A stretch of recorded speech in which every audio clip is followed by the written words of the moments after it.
Says, so there's a story with Simcha Zissel of Kelm, alav shalom, where he cried out in pain one Yom Kippur in a Musar talk. He was giving a Musar, and he said, "How could such a thing happen in our yeshiva?" What are you saying? What happened? Everybody was wondering, what is the rabbi talking about? Why is he crying? He said that one of the students washed his hands, he went to run to pray Musaf, and he didn't put back the washing cup properly. And then the cup, which had a little bit of water, fell, and it spilled water on the floor. And then the person afterwards who came to him, who came to wash his hands, he couldn't find the cup because it fell under the sink. And the floor was also wet, and he almost spilled. He almost slipped. He almost fell on the floor. So what happened? So Rabbi, that's what you're crying about? That's the end of the world. The guy almost fell, and he couldn't find the cup for a minute? He said, yes.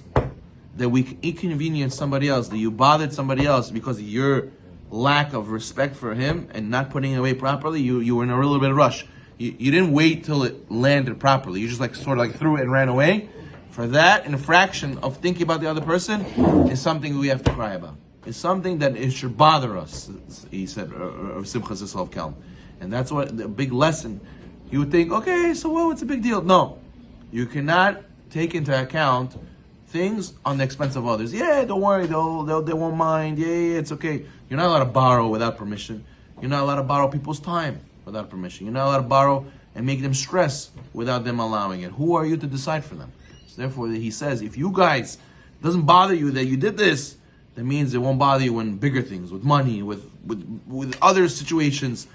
Or therefore, I'm crying already now. Already now I'm crying because it shows you're missing it a little bit. You're missing you have to be careful when it comes to other people's time and money. There's a student of Rabbi Zino who one time had to leave the synagogue for a few minutes. When he came back, they already started Amidah. He saw the minyan, started Amidah. So what did he do? On the one hand, he couldn't enter.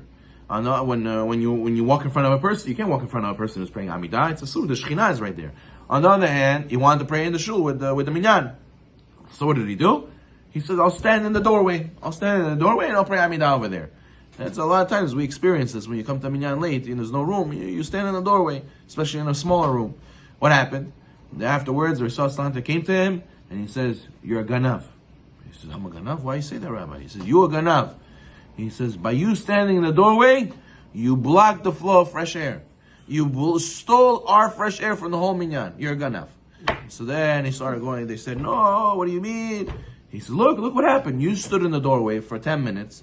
And then what happened? You know what happened in the synagogue? This guy says, Atkroid, it's hot, open the window.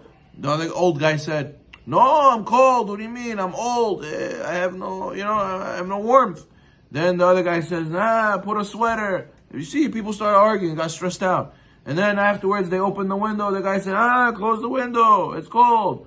No, I'm hot. Open the window. Keep the window open. No, so take off your sweater. You see, people start arguing. All because you stood in the doorway. Because you blocked the fresh air. So therefore, you think, what's the big deal? I just took a little bit of air from everybody. At their expense. It's fine. He assumed. When you assume, you think nothing's going to happen. Look how many things happen from this small little thing. You say, I'll take here, I'll take over there. What's going to happen already? You don't know all the ripple effects, the butterfly effect that happens. So therefore, don't only think about yourself. You think only about yourself, Chas v'sholom, you'll damage and hurt a lot of people. Some people smoke. They smoke next to other people. They bother them. Some people, you blow your nose. It bothers them when you're next to them. The Gemara says explicitly, Hashem will even judge them al zot. What's al zot? On this, that he made his friend disgusted by spitting in front of him, blowing his nose in front of him. A person has to be aware of these things. A person has to have in mind others when they go and make it hot or cold in the room. Rabbi Pinchas the Gemara says, never took part of a meal that was not his, including from the day he became bar mitzvah, including from his own father. Why? He was always afraid the person who's giving him food might not have enough for himself. People invite us or invite themselves over to other people for Shabbat. People assume that other people can just, it's not a big deal, so what? He'll be able to handle it, it's fine. Look, Rabbi Zino never wanted to take anything from anybody because he didn't want to ever bother anybody. He didn't assume that people will have enough. He always assumed maybe they don't have enough. What am I to say? So therefore, this is the mentality we're supposed to have. Rav Safra, the Gemara